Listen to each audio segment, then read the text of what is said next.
we'll do the live thing first. Like,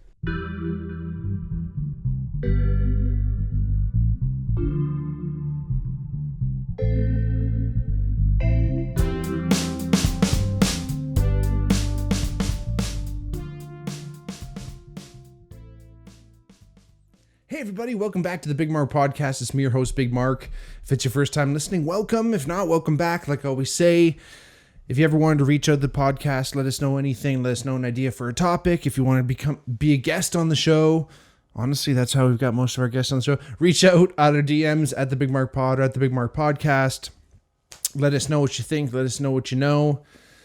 And again, comment, talk amongst yourselves. We want to spread the community. So if you do like the podcast, please tell your friends, let them know, spread the love, spread the word. We want to grow this podcast. If you tell one friend, we can double the podcast overnight. Just that easy. If you did want to support the podcast, check out our Patreon, patreon.com/thebigmarkpod. A couple different levels there. You can choose to donate to the podcast, help us keep the lights on.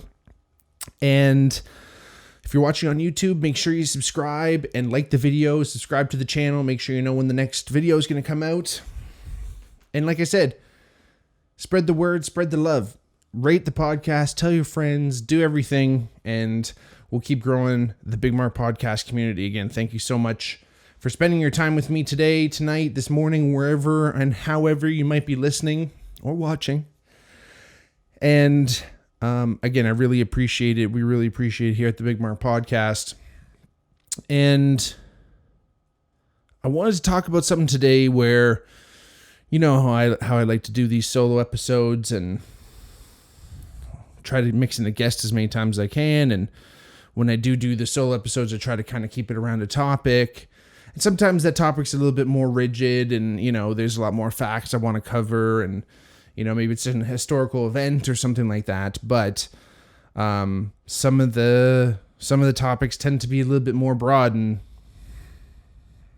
this is kind of one where, you know, I've been I don't want to say struggling with. Again, at the end of the day, things are happening, but it's something that maybe I just don't have enough practice in, and it's hard to do something like this and put into practice when you're deep into something. So if you've read the title already of this podcast, you know it's about songwriting, but what I'm talking about specifically is I'm in a band called Reckless Harbor. If you guys haven't heard it, it's tremendous. We're a great indie folk band out of Hamilton. Reckless Harbor, Reckless with a W. Check us out on all of our social medias at Reckless Harbor on everything.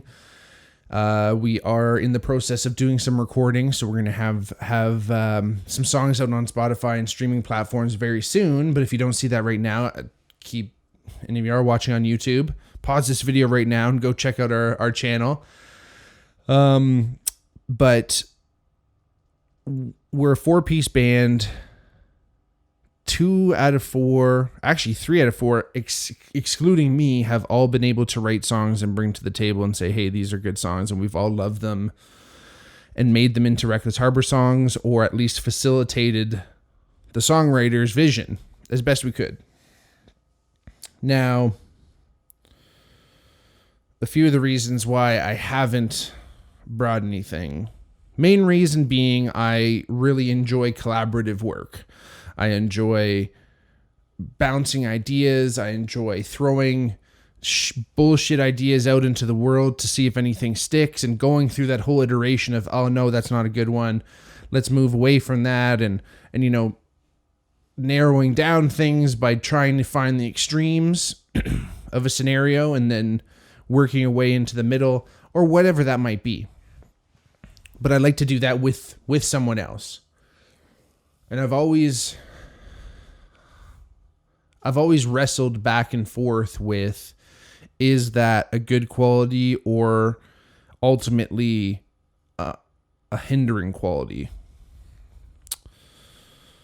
The reason I think it's a good quality is because collaboration is hard. It is hard to work with someone else, that, especially if they are difficult to work with. Obviously, it's the opposite of easy, but in a lot of circumstances, especially songwriting and music creation, I've spoke about this in other episodes, where it's coming like directly from your soul and your heart.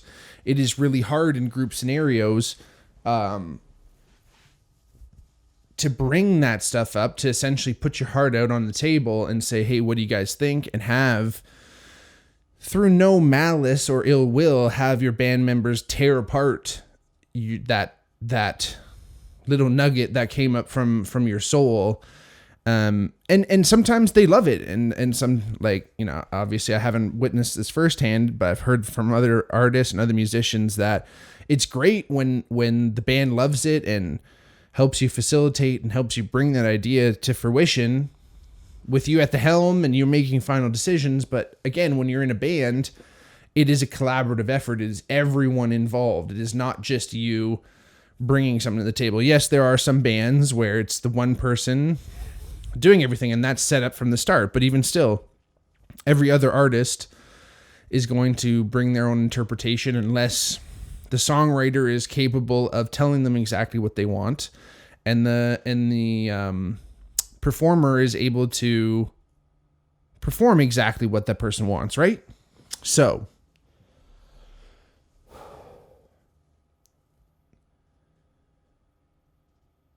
it's a daunting task, and I'm scared about not feeling like I have the legs under me yet to bring to the table. You know, I played a lot of sports in my life, and it's kind of that instance of you've been called up to a team. You've been called up to a team that's better or potentially or as good or at least exceeding your capabilities as an athlete, but you are on the team. You have the jersey, you have the uniform. Maybe you're not starting, or maybe you are starting, but you're part of the team and something inside you says, I don't belong here. But the fact that you're on the team is the one thing that you're kind of holding on to. And I guess I'm talking about a little bit about imposter syndrome, but I have that same feeling right now where I'm doing my part when I get my chance and I'm on the court. I'm putting in the work. I'm putting in the effort. I'm doing the best I can with the moments I got. I'm striving. I'm doing my part, but my own pure creative contribution, I feel, is lacking. And I don't feel that in a sense that, oh, that's just how I feel. I believe that to be true. And that is really difficult for me because I want to contribute and I want to pull my weight, even though, again, just my presence alone is a contribution. Now, again, I feel that feeling of coming in and being surrounded by other great players and great athletes, but not having that skill set. And it's not like it's as dire straits, but, you know, I feel like the game's down to me. I have a shot to take. If I take the shot, we're going to win the game. If I miss this shot, we're going to lose the game. So there's that my own pressure in my mind of, if you're on a team and you're capable of scoring and you're not scoring, you are a detriment. You're not a plus, you're not a zero, you are a negative at that point. And I don't think, again, that this is what my band members potentially feel, but this is how I feel. And I've been working on things more. I feel, unfortunately, that's a thing with songwriting. You know, it's something that I've always had in my mind, making little notes. You know, I've always loved music and I've always loved doing all this. So I've always had that in the back of my mind. Again, like I said, oh, I want to write this song. Oh, this would be great subject matter, this and that. But I've never really put pen to paper until recently, until I've been in this band, because now I have an opportunity to actually bring something. But again, because I feel like I'm amongst giants, I'm still trying to build up this whole thing where it's like, I want to write a good song, not even a perfect song. I just want to write a good song that I can bring to the table that everyone's going to like. But the reality is I probably have to write a few songs that are bad and also bring those to the table to know what's good and what's bad. And maybe those bad songs could be a nugget that the whole band can then take and change into something different. But there's probably going to be some bad songs that we just say no. And I have officially brought something that I was working. It wasn't like a finished thing. And it kind of, like I brought it to, that wasn't my full band. It was the three of us. So we were missing one of the members. And I brought it up saying like, oh, I've been working on this, da da da da da. There was some good comments made, and weren't necessarily negative, weren't necessarily constructive. But it wasn't a finished product. It was just something I was thinking of. And, you know, maybe that solidified potentially some of the feelings I've had about like, I got to bring a finished song to the table. I can't just fucking bring these little, oh, I have this little idea here. Unless it's like a pure, like, chord progression or something where I'm like, boom, check this out. At least this is something that we can work with. I want to bring a song to the table that means something, that is good and is something that we can use. So again, I just have this daunting task ahead of me, and I'm just trying my best to try and get there. And you know, I don't, it's not even necessarily writer's block, but again, I think this consistency that I'm starting to build and starting to feel some more about, I'm starting to kind of crack that code a little bit more. But I actually even had this experience today. You know, I was trying to write about something, and you know, I've had tragedies befall me in my life, and I want to write about them, but there's some things that I feel are preventing me from doing such. I feel wrong in writing about some of the events because I believe that they're private, and I don't want to offend the person that they're about. And like I said, I don't want to. I feel like it's a narcissistic thing. I feel like it's pandering. I feel like it's like, oh, look at me, dramatic. But that's what fucking songs are, I guess, at the end of the day. And I actually tried to write a song about something that happened, you know, with a past relationship, and I just was in tears, and I couldn't do it. I couldn't actually continue writing. And I feel like that's, as hard as that is, I feel like that means that the subject matter means something. Because I was laying in bed the other morning thinking to myself about this song that I've been listening to. It's a fucking awesome song. It's my favorite song right now. It's called From a Window Seat by Dawes. I actually have the lyric sheet here. I'm almost compelled to read all the lyrics because they're that good, but this was one of these songs where I was listening and all of a sudden it fucking caught my ear, and I was like, holy shit. And I just listened to it over and over, and I've been listening to it, you know, not back to back to back, but I almost think about it every day since I've heard it. And it's the whole song kind of starts with a relatively simple premise, and you can tell that he's just like writing this sitting in his chair on an airplane. And you know, he's a professional musician. The songwriter from Dawes, I should look him up, but there's like this whole feeling of like, oh, he's literally sitting in his chair talking about, like, the first set is, I buckle in my seatbelt and plug my headset in the chair. So he's like literally singing about them right now. I'm assuming it's Taylor Goldsmith is one of the writers. I'm not sure who writes all the music, but again, sounds like he's like sitting there at a table, or sorry, at his chair on a plane, in his chair on a plane. And one of the first lines that got me, he's talking about like the flight attendants doing the, you know, pre-flight check and where the exits are. And he's like, they're pointing out the exits, but it looks more like a prayer or an ancient dance their bloodline reaches through, which I thought was cool because it kind of does look like a prayer, right? Like they're doing these like ancient moves, buckling the thing, like all these different weird movements, which is super cool. You know, he talks about how it's cool to be on a plane and look at different people.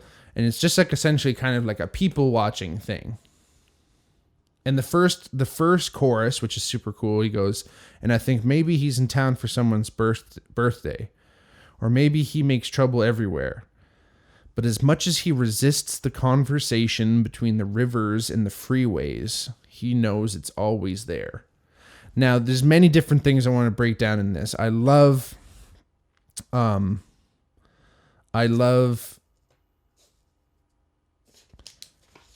way, sorry. Just getting some ideas here, people.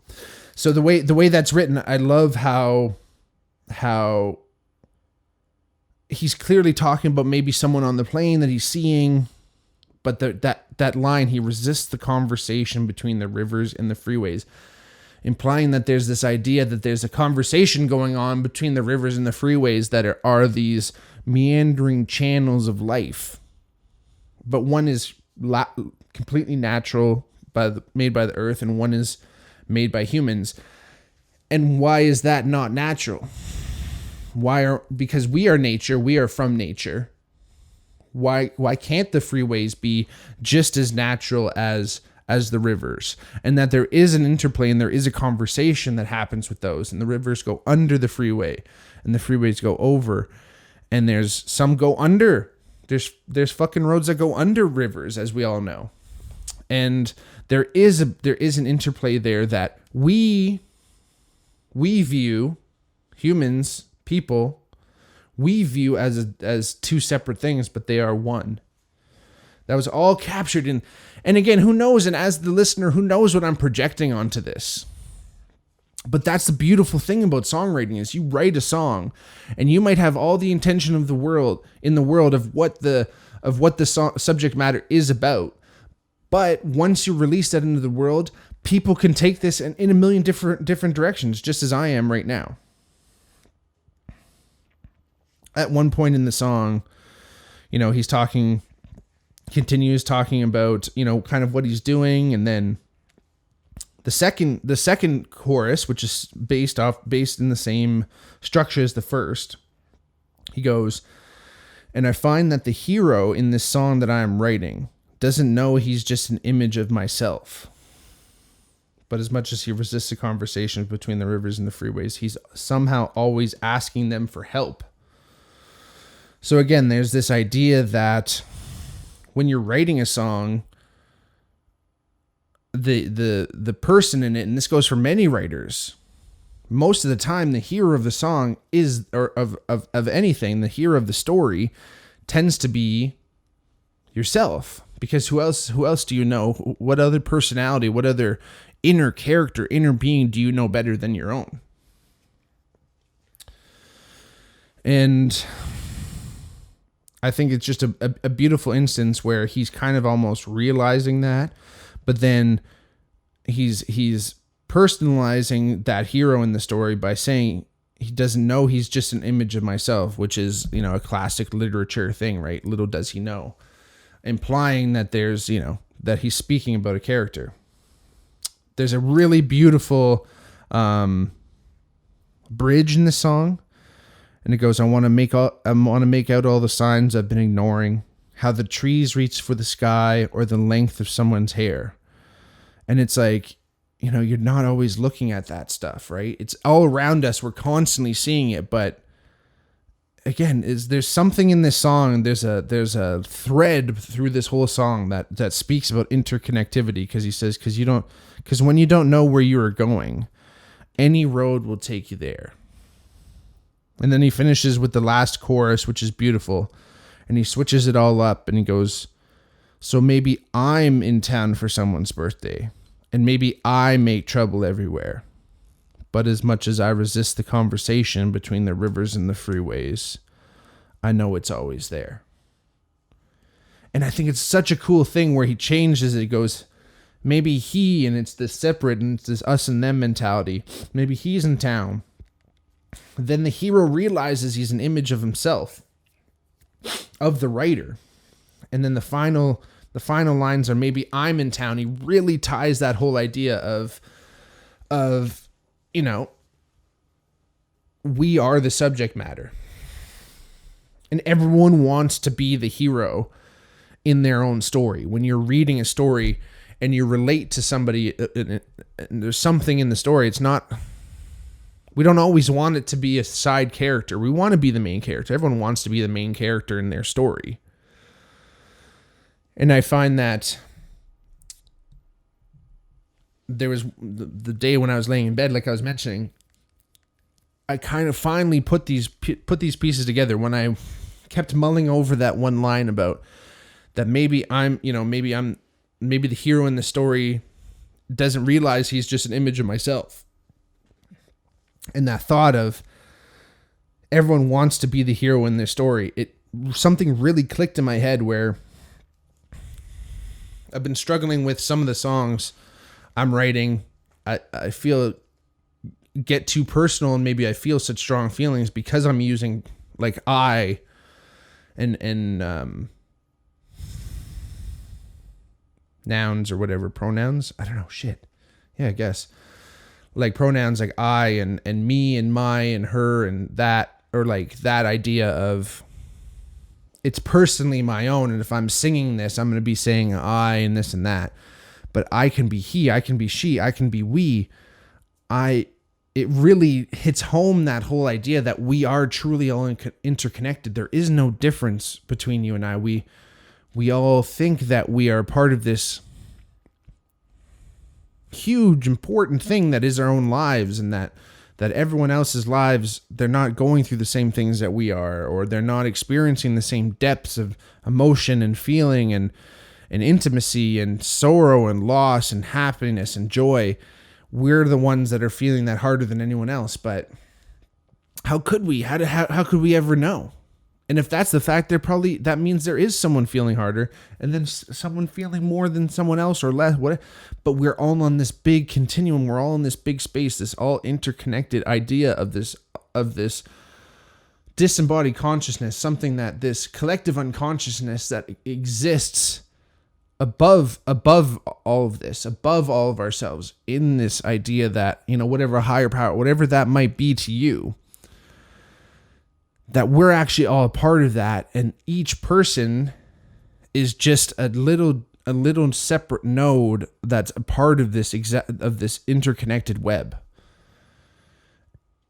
And I think we all know that somehow deep inside us, there's this idea that is true, and that is a true thing.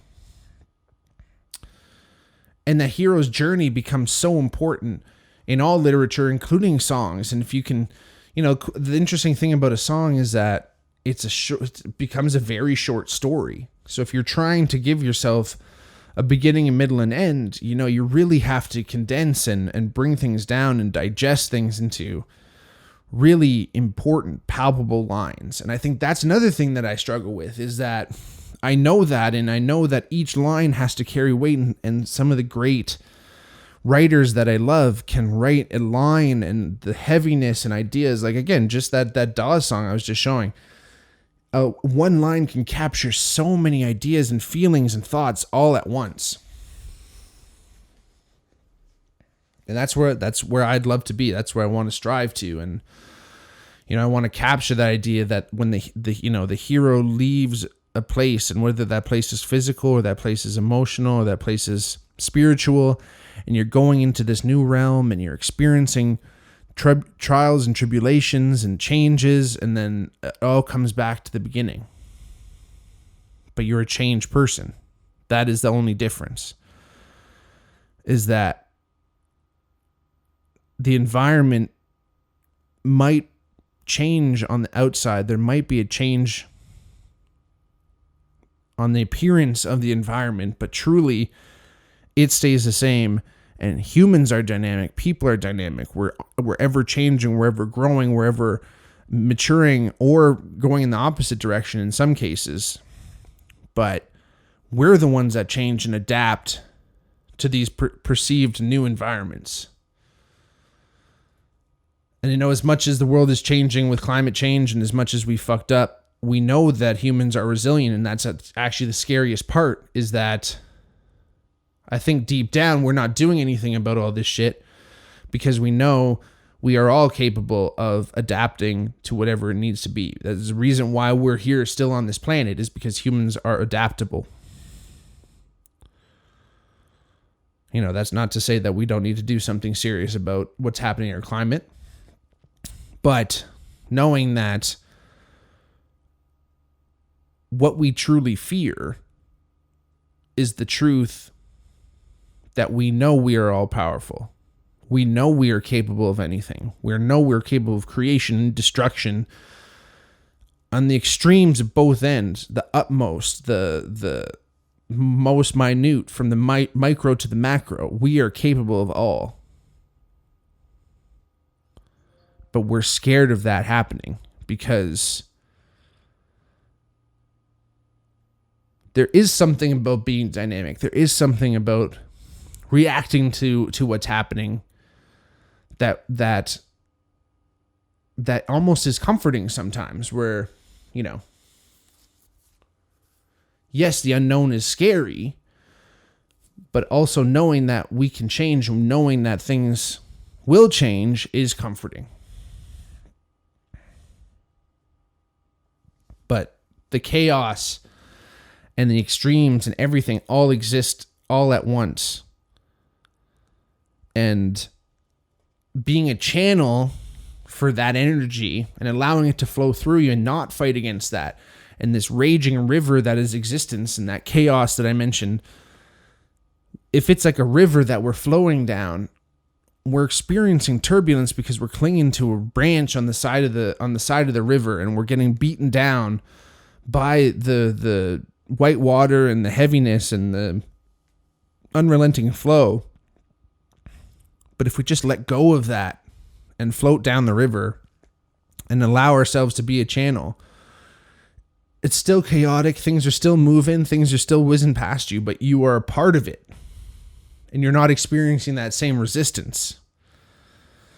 And I find that too when I'm writing, that if I get an idea, I'm grabbing a notepad now. I got the notepad out. It's ready to go. I was using the notes app on my phone, but it's kind of fucking not working right now. And that sucks, because if something happens, then I lose all those notes. That would suck. So I'm starting to do it in physical form, getting the notepad out, and I'm writing. And when I first get that instance, all these words kind of come out. Maybe they're not perfect, but slowly, as I'm continuously writing the words, my mind creeps in and starts saying, hey, maybe you should rhyme that, or maybe there should be more structure here. How is that flowing into this? Does this make...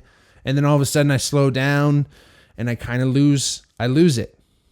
So again, I think it's much like music. The more you're thinking, the more you're stinking. Why?